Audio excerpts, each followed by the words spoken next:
Hi friends, అందరికీ శుభోదయం. అందరూ ఎలా ఉన్నారండి? నేను బాగున్నాను, మీరు బాగుండాలని మనస్ఫూర్తిగా కోరుకుంటున్నాను. సో ఈ వీడియో అయితే సండే లాగండి. సండే స్పెషల్ ఏంటి, సండే నా డైలీ రొటీన్ ఎలా ఉంటుంది అనేది ఈ వీడియోలో అయితే చూసేద్దాం. సో మార్నింగే పూజ అయితే చేసేసుకున్నా అండి. ఎందుకంటే మా వారు తర్వాత నాన్ వెజ్ తీసుకొస్తారని చెప్పి. ఇక్కడైతే నిన్న ఫ్లవర్స్ ఫ్రెష్గా ఉంటేను, నిన్న పూజకి వాడిన ఫ్లవర్స్ ఇలా ఉర్లీ బౌల్లో వాటర్ వేసి ఆ ఫ్లవర్స్ వేసి పెట్టా అండి. అదైతే క్రాక్ ఉన్నట్టుంది, కొంచెం పగిలినట్టుంది. మొత్తం వాటర్ అంతా బయటకు వచ్చేసాయి. ఇంక ఇక్కడైతే ఆ చికెన్ని పక్కన పెట్టేసి ఫస్ట్ అయితే కాఫీ కలుపుకొని తాగుతున్నా అండి. నాకైతే చాలా ఇష్టం కాఫీ అంటే. మార్నింగే ఇలా కాఫీ తాగా అంటే ఇంకా ఎంత పని అయినా అలసట లేకుండా చేసేసుకోవచ్చు. ఇలా గ్లాస్లో కలుపుకొని తాగడం అంటే నాకు చాలా ఇష్టం అండి. ఆ కప్పులు అవంతా నాకు అంతగా అలవాట్లేదు. సో ఇక్కడైతే ఇంకా చికెన్ని కడిగి పెడదామని చెప్పి తీసా అండి. ఒక బౌల్లో అయితే వేసాను. ఇంకా చికెన్ కంటే ఎప్పుడు ఆ బౌలే యూస్ చేస్తాను, ఇంకా వేరే ఏవి వాడను అన్నమాట. ఎందుకంటే అన్ని గిన్నెలు స్మెల్ వస్తాయని చెప్పి. ఇప్పుడు ఈ చికెన్లోకి కొంచెం లెమన్ అయితే పిండి, ఉప్పు, పసుపు వేసి ఒక 2 టైమ్స్ అయితే వాష్ చేస్తా అండి. ఎందుకంటే స్మెల్ వస్తుందని చెప్పి, అలాగే కొంచెం ఇన్ఫెక్షన్ ఏదైనా ఉన్నా కూడా పోతుందని చెప్పి ఇలా ఉప్పు, పసుపు, లెమన్ అయితే పిండేసి చికెన్ అయితే నీట్గా కడిగేస్తాను. ఆ తర్వాత ఫిల్టర్ వాటర్ ఉంటాయి కదండి, ఫిల్టర్ వాటర్తో కూడా నీట్గా కడుక్కున్న తర్వాత మళ్ళీ ఒక బౌల్లోకి అయితే వేసుకొని మసాలా అంతా వేసి కలిపి పెట్టేస్తా అండి. ఇలా మసాలా కలిపి పెడితేనే నాకు ఎందుకో కూర టేస్ట్ బాగున్నట్టు అనిపిస్తుంది. ఎందుకంటే ఈ చికెన్కి ఆ మసాలా అంతా పట్టుకుంటుంది కదండి. అందుకని చెప్పి ఎప్పుడైనా చూడండి, కూరలో కారం అప్పటికప్పుడు వేస్తే కర్రీ అనేది కొంచెం కారం స్మెల్ వచ్చినట్టు అనిపిస్తుందండి. అందుకని చెప్పి నేను ఇలా అయితే కలిపి పెట్టేసి ఉంచుతాను. చూసారు కదా. ఇప్పుడు ఈ చికెన్ అయితే ఒక బౌల్లోకి తీసుకొని ఒక స్పూను సాల్టు, అలాగే పసుపు, కారం అయితే నేను 2.5 స్పూన్స్ వేసా అండి. ఎవరి టేస్ట్కి తగ్గట్టు వాళ్ళైతే వేసుకోవచ్చు. మేము మరీ ఎక్కువ తినం, అందుకని చెప్పే కారం కొంచెం తక్కువే వేశాను. పైగా ఇది ఇప్పుడు కొత్తగా వచ్చిన మిరపకాయలు తీసి పట్టించాను కదండి, చాలా ఘాటుగా ఉంది, రెడ్గా కూడా ఉంది. చూసారు కదా కలర్ వేసినట్టు ఎంత ఎర్రగా ఉందో. 2.5 స్పూన్స్ కారం, అలాగే ఒక స్పూన్ పెరుగు, ఒక స్పూన్ అల్లం వెల్లుల్లి పేస్ట్ వేసేసి బాగా కలుపుకొని ఒక 1/2 అవర్ సేపు పక్కన పెట్టేసి ఉంచుకున్నా అండి. ఇక్కడైతే ఇంకా చికెన్ కడిగాక లెమన్ ఉంటుంది కదండి, దాంతో సింక్ మొత్తం నీట్గా రుద్దుతున్నాను, స్మెల్ వస్తుందని చెప్పి. ఇలా లెమన్ వేసి రుద్దామంటే సింక్ అయినా సరే ఏదైనా వాసన లేకుండా ఉంటుందండి. అందుకని చెప్పి నీట్గా ఇలా లెమన్తో అయితే క్లీన్ చేశాను. ఇంకా సో ఇక్కడైతే బట్టలు తడిపి పెట్టేశానండి. ఇంకా చూశారు కదా బుక్స్. ఇంక ఈరోజు సండే అయితే మా బాబు మార్నింగ్ 6:30కే వెళ్ళిపోయి గ్రౌండ్కి 10:30 దాటాకే వస్తాడు. సరే ఇంక ఈ ఒక్కరోజే కదా ఆడుకోవడానికి వాళ్ళకి టైం ఉంటుందని చెప్పి నేను వదిలేస్తా అండి. ఇంకా ఈరోజు బెడ్ మొత్తం బుక్స్తో నిండిపోయి ఉంటుంది. బుక్స్ బ్యాగ్లో ఉండవండి, బెడ్ మీద ఉంటాయి. ఇంక ఇక్కడ వాషింగ్ మిషన్ అయితే పెట్టేశానండి. కొన్ని బట్టలు అయితే నేను కలర్ పోయేవి అలా ఉంటాయి కదా, అవి అయితే వేయనండి. ఎందుకంటే అవి వేసామంటే కలరు మిగిలిన బట్టలకు కూడా అంటుకుంటుందని చెప్పి వేయను. అక్కడ చూశారు కదండి, అమ్మవారి దగ్గర వాటర్ మొత్తం లీకేజ్ అయిపోతేను ఆ పేపర్ అవంతా మార్చేసి మళ్ళీ వేరే వేశాను. ఇంక ఇక్కడైతే ఒక స్టవ్ మీద పాలు, ఇంకో స్టవ్ మీద అయితే రసం పెట్టా అండి. ఈ రసంలో కొంచెం చింతపండు, టమోటా అయితే వేసి పెడతా అండి. నానబెడతాను చింతపండు, టమోటాని. అదైతే బాగా పిసికి చింతపండు జ్యూస్ తీసుకున్న తర్వాత కొంచెం వాటర్ వేసి దాంట్లో కొంచెం కందిపప్పు, మిరియాలు, జీలకర్ర, తెల్లగడ్డలు, ఉప్పు, పసుపు వేసేసి కొంచెంసేపు మరగనిచ్చిన తర్వాత తాలింపు పెడతా అండి. ఇంకా తాలింపు తెలుసు కదా, తాలింపులో కొంచెం రసం పౌడరు, అలాగే ఇంగువ, కరివేపాకు, తాలింపు గింజలు వేసి తాలింపు పెట్టాక కొంచెంసేపు ఒక 5 మినిట్స్ సిమ్లో పెట్టి ఉడకనిచ్చామంటే రసం రెడీ అయిపోతుంది. రసం ఎక్కువసేపు ఏమీ మరగాల్సిన అవసరం లేదండి. సో అదే ప్యాన్లో రసం తాలింపు పెట్టాను కదా, దాంట్లోనే మళ్ళీ ఆనియన్స్, ఇంకొంచెం ఆయిల్ వేసి ఆనియన్స్ను కూడా ఫ్రై చేసి పక్కన పెట్టుకున్నాను. సో పాలు మరిగి ఆనియన్ ఫ్రై అయ్యే లోపలే వాషింగ్ మిషన్ కూడా అయిపోయిందండి. ఇంకా బట్టలనైతే డాబా పైన ఆరేసేసి వచ్చాను. ఇక్కడైతే కొంచెం టమోటా రైస్ చేద్దామని చెప్పి బిర్యానీ రైస్ ఉంటుంది కదండి, అదైతే 2 కప్స్ తీసుకున్నాను. ఈ 2 కప్స్తో 1 కప్పు రైస్కి కుక్కర్లో అయితే 1.5 కప్పు వాటరు, లేదా మనం స్టవ్ మీద బౌల్ పెట్టి చేసామంటే 1 కప్పు రైస్కి 2 కప్స్ వాటర్ అయితే వేస్తా అండి. ఇంకా రైస్ని అయితే నానబెట్టేసి ఇక్కడైతే చికెన్ చేస్తూ ఉన్నాను. సో అంతే అండి. స్టవ్ వెలిగించి ప్యాన్ పెట్టేసి కొంచెం ఆయిల్ వేసి, నాన్ వెజ్ అని చెప్పి ఆయిల్ ఏమి ఎక్కువేం వేయాల్సిన అవసరం లేదండి. 1/2 kg చికెన్ కాబట్టి సరిపోతుంది, ఒక 4 స్పూన్స్ అలా.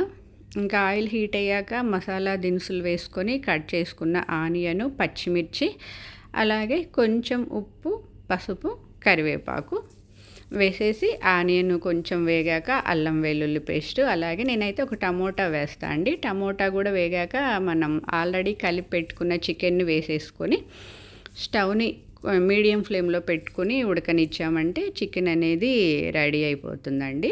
సో ఇక్కడ కర్రీ ఉడికే లోపలే ఇంకా టమోటా రైస్ చేద్దామని చెప్పి ఇంకో స్టవ్ ఖాళీగా ఉంటుంది కదండి, ఆ స్టవ్ మీద అయితే ఇలా ఒక వెడల్పాటి గిన్నె పెట్టుకొని దాంట్లో అయితే కొంచెం నూనె, కొంచెం నెయ్యి అయితే ఖచ్చితంగా వేయాలండి, అప్పుడే టేస్ట్ అనేది బాగుంటుంది. వేసి దాంట్లో కూడా మసాలా దినుసులు వేసేసి కట్ చేసుకున్న ఆనియను, పచ్చిమిర్చి, ఉప్పు, పసుపు, అల్లం వెల్లుల్లి పేస్టు, కరివేపాకు, పుదీనా ఉంటే వేసుకోవచ్చు, నా దగ్గర లేదు అందుకనే వేయలేదు. ఇవి బాగా ఫ్రై అయ్యే లోపలే ఇప్పుడు 4 చిన్న టమోటాలను అయితే తీసుకొని కట్ చేసి ఒక మిక్సీ జార్లో వేసుకొని దాంట్లో ఒక 2 పచ్చిమిర్చి అయితే వేసాయండి. ఎందుకంటే టమోటాలు చాలా పుల్లగా ఉన్నాయి, ఇంకా కారం సరిపోదని చెప్పి 2 పచ్చిమిర్చి కూడా కలిపి ఇదిగోండి చూసారు కదా, ఇలా పేస్ట్ లాగా అయితే చేసుకున్నాను. ఆ టమోటా పేస్ట్ను కూడా వేసేసి, టమోటా పేస్ట్ అయితే కొంచెం పచ్చి వాసన పోయేంత వరకు స్టవ్ని లోలో పెట్టుకొని కుక్ చేసుకోవాలండి. హైలో పెట్టామంటే అడుగంటేస్తూ ఉంటుంది, ఆ టమోటా అనేది ఆ పచ్చి వాసన పోదు. సో ఇదైతే ఫ్రై అయ్యే లోపలే ఒక 1/2 అవర్ ముందే బాదం పప్పు, జీడిపప్పు, గసగసాలను అయితే నానబెట్టేసి ఉంచండి. కొంచెం కారం వేసాను, చూస్తే చాలా పుల్లగా ఉంది, ఇంకా అంత పుల్లగా ఉన్న తినలేం కదా అని చెప్పి కొంచెం కారం వేసి బాగా కలుపుకున్న తర్వాత ఇది కొంచెం ఫ్రై అయ్యే లోపలే మిక్సీ జార్లో బాదం పప్పు, జీడిపప్పు, గసగసాలు, మనం ఫ్రై చేసి పెట్టుకున్న ఆనియను, ఈ 4 కలిపి మిక్సీ పట్టానండి. ఆ పేస్ట్ కూడా వేసాను. ఇది కూడా కొంచెం ఒక 5 మినిట్స్ పచ్చి వాసన పోయేంత వరకు ఫ్రై చేసుకున్నామంటే అంతే అండి, మసాలా అనేది రెడీ అయిపోతుంది. దీంట్లో కొంచెం ధనియా పౌడర్, 1 స్పూన్ ధనియా పౌడర్ వేసాలండి. కొంచెం గరం మసాలా, బిర్యానీ మసాలా ఉంటుంది కదండి, అది ఉంటే వేసుకోవచ్చు, నా దగ్గర లేదు అందుకని చెప్పి కొంచెం చికెన్ మసాలా వేసాను, అంటే టేస్ట్ బాగుంటుందని చెప్పి కొంచెం చికెన్ మసాలా వేసి ఒకసారి బాగా కలిపేసుకొని, ఇంకా చెప్పాను కదండి 1 కప్పు రైస్కి 2 కప్స్ వాటర్ అయితే వేస్తాను. ఇలా బౌల్లో చేస్తే కుక్కర్లో అయితే 1.5 కప్ సరిపోతుంది 1 కప్పు రైస్కి. ఇంకా వాటర్ అయితే వేసాక ఉప్పు, మసాలా అన్నీ సరిపోయాయేమో ఒకసారి అయితే చూసుకొని, ఈ వాటర్ మరుగుతూ ఉన్నాయి కదండి, ఈ మరిగే వాటర్లో రైసు అలాగే కొంచెం కొత్తిమీర కూడా వేసేయండి. కొత్తిమీర కూడా వేసేసి స్టవ్ని లోలో పెట్టుకొని కుక్ అవనిచ్చామంటే మూత పెట్టేసి, హైలో పెడితే మళ్ళీ అడుగంటేస్తూ ఉంటుంది, అందుకని చెప్పి స్టవ్ని లోలో పెట్టుకొని ఉడకనిచ్చామంటే ఇదిగోండి మిడిల్లో ఇలా చూశాను. అంతే అండి, 20 మినిట్స్కి అంతా రైస్ అనేది రెడీ అయిపోతుంది. ఒక్కసారి మధ్యలో తిప్పుకోవడమే. ఇక్కడ ఇంకా కర్రీ కూడా వాటర్ చూసారు కదా ఎలా ఊరొచ్చేసాయో. ఆ కూర అయితే అసలు ఉడకనే లేదండి, దాన్ని తీసి మళ్ళీ కుక్కర్లో పెట్టాను. నేను నాటుకోడి చికెన్ కదా, ఆ విషయం మర్చిపోయి అలాగే ప్యాన్లో ఉడకబెడుతూ ఉన్నాను, ఎంతకీ ఉడకలేదని చెప్పి దాన్ని మళ్ళీ తీసి కుక్కర్లో పెట్టాయండి. అప్పుడు కూర అయితే రెడీ అయిపోయింది. ఒక 4 విజిల్స్ వచ్చేంత వరకు ఉడకనిచ్చి, విజిల్ పోయాక మనం మిక్సీ పట్టుకున్న ఆనియన్ పేస్ట్ ఉంటుంది కదండి, అది కూడా వేసి బాగా కలుపుకొని ఇంకొంతసేపు అయితే ఉడకనిచ్చామండి. కూర అయితే చాలా టేస్ట్గా ఉంది. ఇంకా కర్రీ అంతా దగ్గర పడ్డాక దాంట్లో కూడా కొంచెం ధనియా పౌడరు, గరం మసాలా, చికెన్ మసాలా వేసేసి, ఇదిగో చూసారు కదా కూర ఇప్పుడైతే బాగా ఉడికిపోయింది. ఇంకా అంతే అండి. ఆ మసాలా కూడా వేసేసి కొత్తిమీర వేసుకొని ఒక 5-10 మినిట్స్ స్టవ్‌ని మీడియం ఫ్లేమ్‌లో పెట్టుకొని ఉడకనిచ్చామంటే నాటుకోడి పులుసు అనేది రెడీ అయిపోయింది. టేస్ట్ అయితే చాలా బావుందంటండి. మా బాబు, మా వారిద్దరు చెప్పారు. ఇంకా ఈరోజు స్పెషల్ నాటుకోడి పులుసు, అలాగే టమోటా రైసు, వైట్ రైస్ కూడా చేశా అండి. అది రసం. ఇంకా అంతే అండి. ఆఫ్టర్‌నూను తిన్న తర్వాత ఇవే కర్రీస్ నైట్‌కి గూడా ఉంటాయండి. ఇంకా నైట్ ఏమీ వంట చెయ్యక్కర్లేదు. ఇంకా ఈవినింగ్ అయితే ఇంకా ఆఫ్టర్‌నూను కొంతసేపు రెస్ట్ తీసుకున్న తర్వాత వీడియో ఎడిటింగ్ చేసుకొని ఇంకా సామాన్లేమి ఎక్కువ ఉండవండి. మార్నింగే కడిగేస్తాను గదా మోస్ట్‌లీ. ఇంకా ఈవినింగ్ అయితే మళ్ళీ బట్టలు తీసుకొనొచ్చేసి బట్టలన్నీ మడత పెట్టుకొని ర్యాక్‌లో అయితే సర్దేసుకున్నా అండి. సర్దేసుకొని ఇంకా ఇంట్లో వర్క్ ఉంటది గదండీ! ఏమన్నా కొంచెం సామాన్లుంటే కడుక్కోవడం, మళ్ళీ ఒకసారి ఇల్లంతా నీట్‌గా ఊడ్చేసుకొని, బట్టలు అవంతా నీట్‌గా ర్యాక్‌లో సర్దేసుకొని, ఇంక నైట్ వంట పని లేదు గదా! ఎంతసేపు ఇంట్లోనే పని అయితే చేస్తూ ఉంటే వస్తూనే ఉంటదండి. ఇంక మా బాబయితే కొంతసేపు బజార్ ఎళ్దామమ్మా అంటేను, ఇంకిద్దరం కలిసి ఈవినింగ్ అయితే బయటెళ్ళామండి. అలా అప్పుడప్పుడు గూడా బయటికెళ్తూ ఉంటే మైండ్ కొంచెం రిలాక్స్‌గా ఉంటదండి. లేపోతే ఇంట్లో ఎంతసేపు ఇంక చేసిందే చేసుకుంటూ కూర్చోవాలి. ఇంకా బజారెళ్ళి ఏవో కొన్ని షాపింగ్‌లయితే చేశాము. మేమైతే బజారెళ్ళి ఏం తీసుకొచ్చాము, ఎక్కడికెళ్ళామనేది ఇంకొక వీడియోలో అయితే తప్పకుండా చెప్తా అండి. ఇలా నైటే మా బాబుకి యూనిఫామ్ అంతా రెడీ చేసి పెడతాను. మార్నింగు హడావుడి లేకుండా ఉంటదని చెప్పి. తనకి సంబంధించినవి సాక్స్‌లు ఇంకా అన్నీ షర్టు, ప్యాంట్ అన్నీ ఒకే చోట పెట్టేసి ఉంచుతా అండి. తనకి మార్నింగు తీసి వేసుకోవడానికి ఈజీగా ఉంటదని. చూసారు గదా! ఇంకా నైట్ అన్నీ ఉన్నాయి. పెరుగు లేదని మళ్ళీ తోడు పెట్టా. ఇంకా వైట్ రైస్ ఉంది. అలాగే రసం ఉనింది. కొంచెం టమోటా రైస్ ఉంటే ఒక బౌల్‌లో తీసి పెట్టా అండి. బాబు ఏమన్నా తింటాడేమో అని చెప్పి. ఇదైతే ఇంకా కర్రీ.